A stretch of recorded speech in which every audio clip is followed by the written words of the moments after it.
My background is essentially in political science and international relations.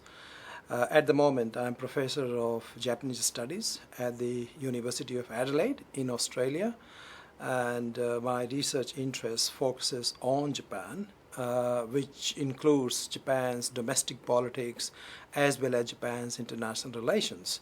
And I have published research outputs related to Japan's local politics, to national politics, and Japan's foreign policy and international relations at both levels, at local level as well as international level.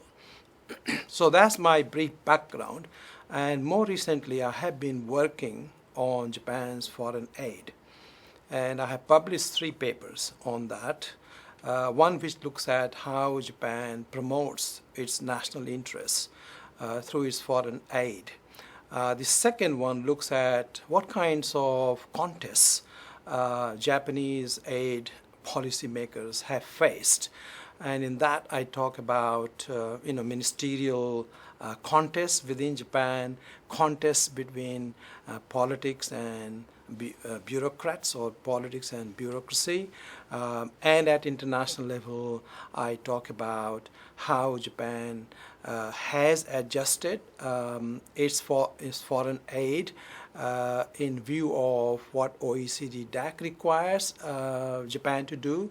So these kinds of contests I have dealt with in that paper. The third one deals with more about how Japan's foreign aid policy has changed in the last 60 years, which was part of JICA-RI research project. India was the first country which received Japan's yen loans in 1958, way back in 1958. The political and economic circumstances of those days were very different. India had just become an independent nation about 10 years previously, and Japan was coming out of its war damages, and Japan had already become a donor nation. So the political circumstances those days were that India and Japan had very good relationship, and Japan had issues with Southeast Asian nations and other neighboring countries because of Japan's role during the war.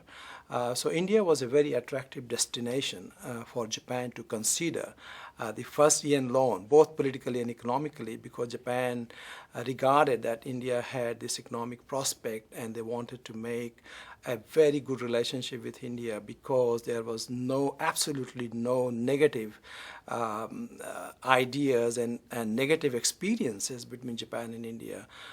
So that led to this kind of first loans to India. Of course, since then things have changed quite dramatically and drastically, but still India remains one of the major destinations for Japan's foreign aid. Well, Japan's foreign aid policy, as I said in the introduction, has changed quite significantly.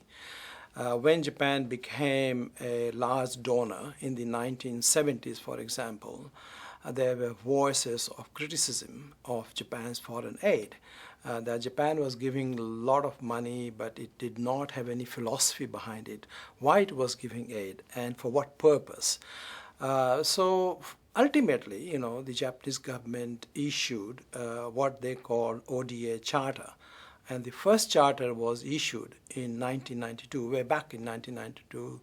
Then the charter was revised in 2003. And last year, there is a new charter.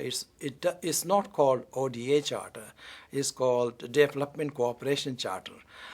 So Japan has certainly, if we look at these charters and what they stand for, we can understand how Japan's aid policy has changed because Japan had to adjust to the international society as well as to domestic politics.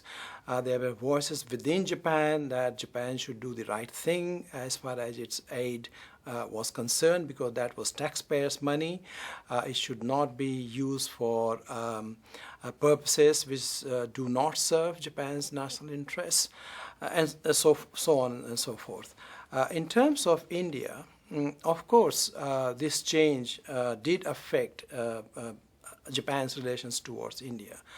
And one of the things which can be said as positive, that because India is and has been a democratic country, so Japan's ODA charters, which were against any militarization or any weapons of mass destruction, those kinds of stuff, India did not have any issue, or Japan did not have any issue with India. So India has been an attractive destination for Japan. But of course, we know in the 1980s and 1990s, China became the most important country for Japan in terms of its ODA. And now China has graduated, or Japan has decided not to give China any further yen loans. So India in that context becomes more important, as the Indian economy is on the upward trajectory. Indian economy is doing well. As well as politically, I think Japan and India are aligned better than what they were in the past. So politically and economically, in both senses, India becomes a very attractive destination for Japan's foreign aid. Well, as we know, Japan is no longer the top aid donor in the world, which it used to be in the 1990s. So Japan has slipped to the 4th or 5th position, depending upon which year we are looking at. At the same time, India in the last 10 years is spending money on foreign aid. So India is both a big recipient of foreign aid, as well as it is emerging as a donor nation itself. And given the fact that India and Japan, they share values, they share ideas, they share institutions, and they promote rule of law, democracy, human rights, all those kinds of things, it's very natural, in my view, for India and Japan to cooperate. While India is receiving a lot of aid from Japan, at the same time India and Japan could cooperate and think whether they can do things together in third countries. For example, India is active in Africa, Japan is active in Africa, and they have got kind of similar goals as to how to bring African societies out of their poverty trap in some countries. So whether or not India and Japan can work together and have synergy, I haven't seen such things, but I think the way forward for India and Japan in terms of cooperation in matters of aid, that India and Japan should look towards some kind of cooperation in third countries, because then they can make their aid a little bit more effective and more kind of efficient, and also it will promote India-Japan cooperation in a different way.